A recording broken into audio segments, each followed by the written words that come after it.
Hi guys, welcome to ating custom vlog. July 2025 vlog para hindi kayo malito. Toyota Tourer. So papakita namin yung different layout. So dalawang tour ang papakita ko. Unahin ko muna to at saka yung isang Toyota Tourer na yan. So different package siya. Ito yung more or less mas executive ang setup niya compared doon sa isa. Pero pareho siyang maganda. So unahin natin to. So unang-una, meron siyang power door. So, ang setup na ginawa nito ay 4 captain seats na ginawa. Unahin ko muna sa harapan meron siyang 32-inch na TV. Tapos meron siyang soundbar sa ibabaw. Tapos meron siyang center console, naka-laminated wood. Tapos meron siyang opening dito na gamit. Ito, meron pa siyang lalagyan na may-ari ng PS5 na ba ngayon? O maybe 5. So inintay pa namin yung sukat, and then ito yung angatan mo ng paa, and then ito yung footrest ng ating customs na umaangat siya ng komportable. Siyempre gawa rin yan ng Uratex foam. So lahat na ginagamit ng ating customs na foam ay Uratex. So in my height, ito yung komportableng upo natin. Tapos we have the curtain. Angat mo. Yan.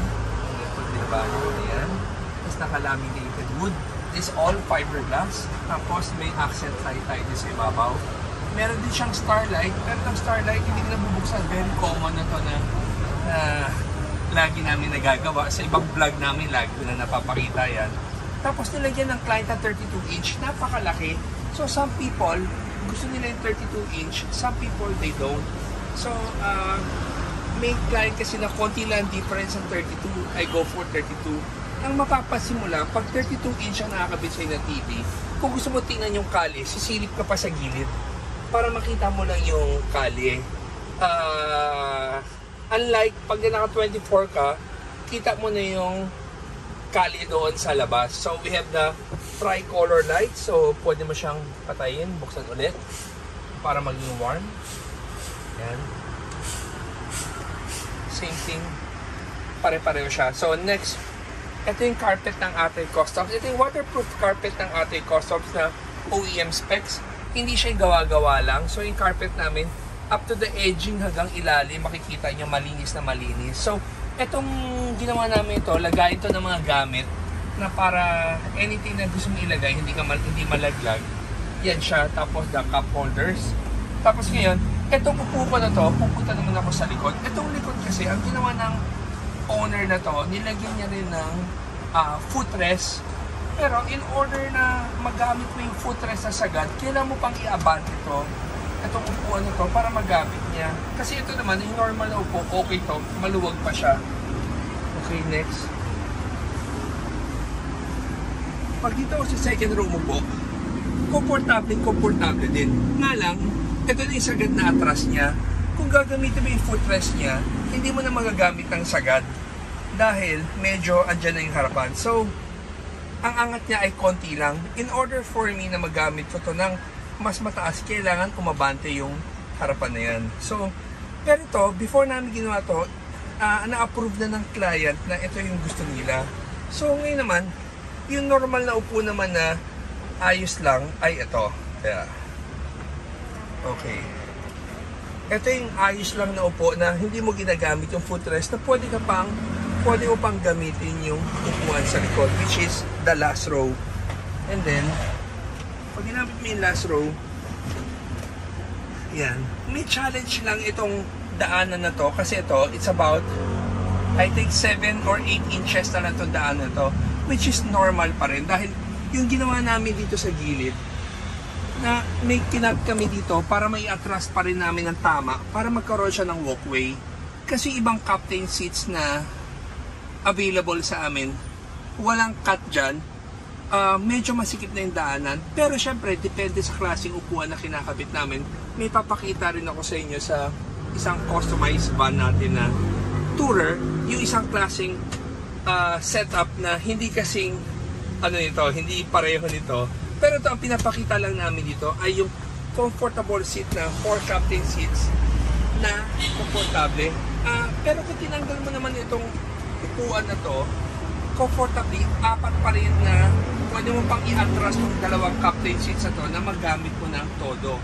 Kaso, gusto na may-ari nito, meron pa rin siyang upuan dito dahil emergency pag gusto nila 8 ang sasakay sa likod, meron pa rin upuan, tapos sa harapan ay 2. Ngayon pag natapos tayo, pasok naman tayo doon sa isang Toyota Tour na ginawa natin. So,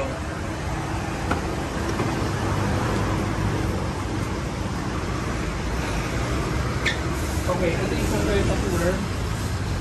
So, ginawa natin may ito naman, wala ka ng panel doon sa harapan. Ito ay maluwag na maluwag. Ang ginawa lang namin to, ito ay pinanutan namin yung driver and passenger. And then, ang luwag ng layout dito. Dahil ito, pag sinagat mo naman siyang wala rin siyang window frame. So, purely, upuan lang. So, ito yung sagad niya na upuan sa harapan. So, ito naman yung nakaangat yung footrest niya para kung upo ka, kung matangkad ka, yan o, sakto na yung paa mo. Ngayon, tingnan natin yung space sa likod. Ito ang layout niya. So, unahin natin dito. Ito, pag hindi mo ginamit yung footrest, sobrang luwag. So, itong layout na to, kahit na i-abante ko pa siya, i-abante ko rin ang sagad na.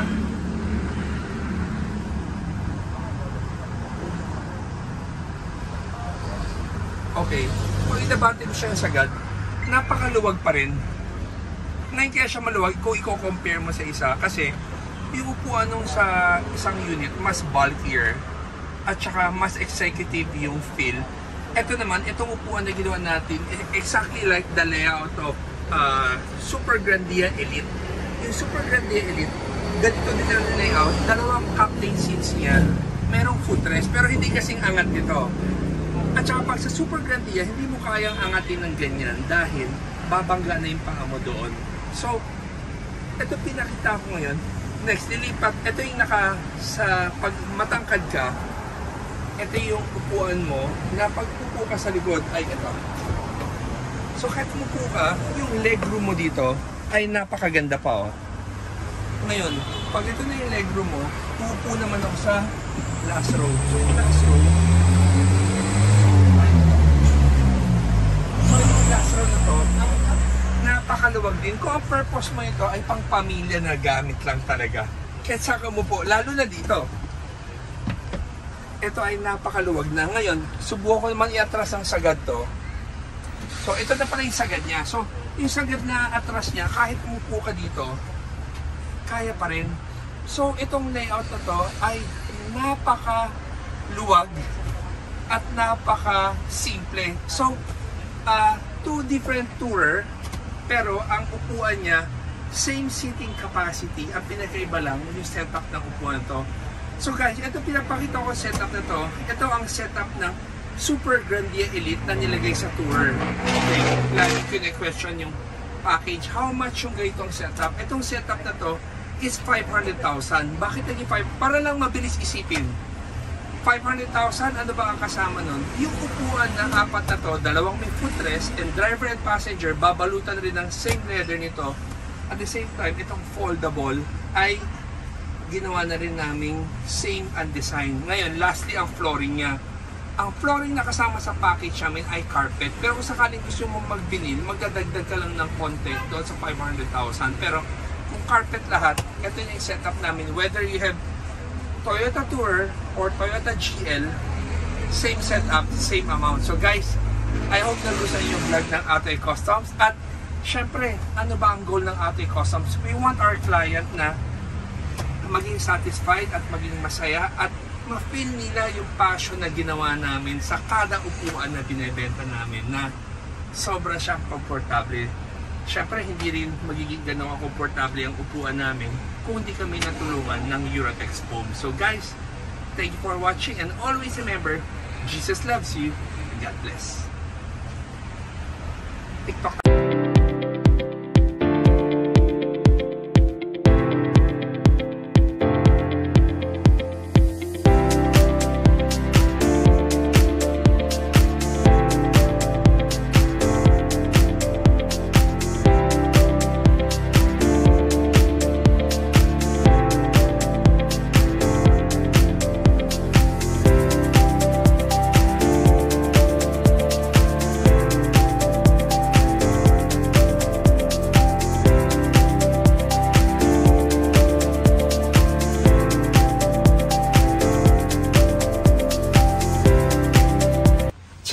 여러분, 저희와 편안하게 타세요.